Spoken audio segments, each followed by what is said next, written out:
sobre o tempo. Tem muitas pessoas aí falando que não tem tempo, então eu vim conversar aqui com a Márcia, que é super indicada a falar desse tema, porque eu não ia ter propriedade para isso.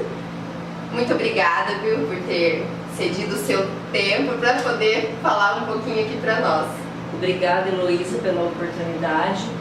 E do que nós havíamos conversado, o que nós escutamos muito das pessoas hoje é que a maioria diz, eu não tenho tempo. E quando eu digo isso, o que acontece? Tudo que sai da minha boca é uma profecia.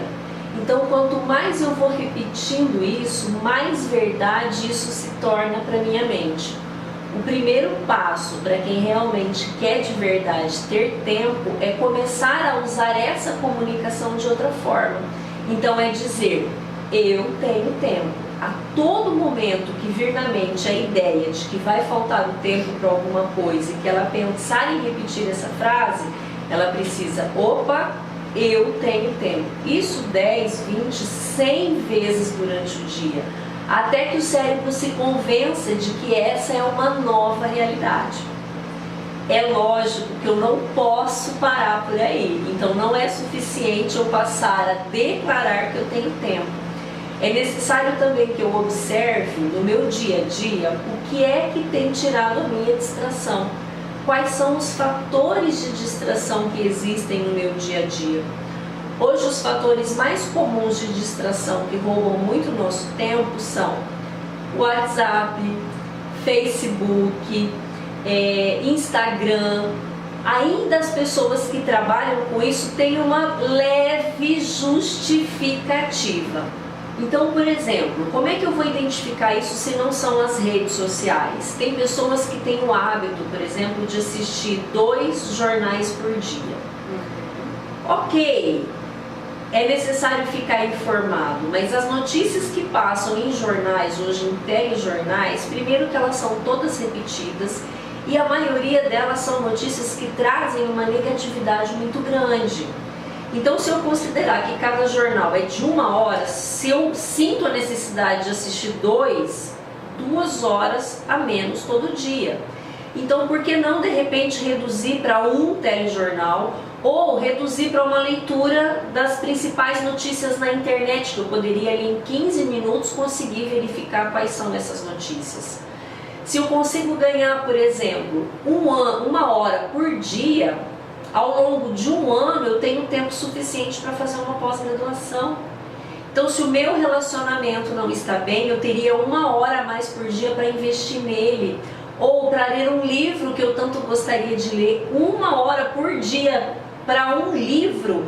No decorrer de uma semana, dependendo do livro, você vai ler 2, 3 livros. E tem um autor muito famoso que ele diz que daqui 5 anos nós seremos muito parecidos com o que nós somos hoje, exceto pelos amigos que nós tivermos e pelos livros que nós tivermos acesso. Então, uma das formas de nós mudarmos a nossa realidade é através da leitura, que nos proporciona um autoconhecimento. Então, se eu consigo fazer essa busca, se eu consigo me dedicar a isso, no final de 1 ano eu posso ter uma transformação de vida fantástica. Então, esses são alguns exemplos do que poderia ser feito para conseguir resgatar, para tomar o tempo de volta para mim. Não deixar que esse tempo vá escorrendo, né? Como se fosse a água escorrendo pela peneira. É isso mesmo. Gerenciar o tempo, mandar na sua rotina, né? Criar uma rotina de excelência. Isso. Como é que eu faço isso? Priorizando. Então hoje, por exemplo, o que é mais importante na minha vida? Assistir uma novela que eu gosto ou cuidar do meu casamento? O que é mais importante? Assistir um telejornal ou dedicar um tempo aos meus filhos?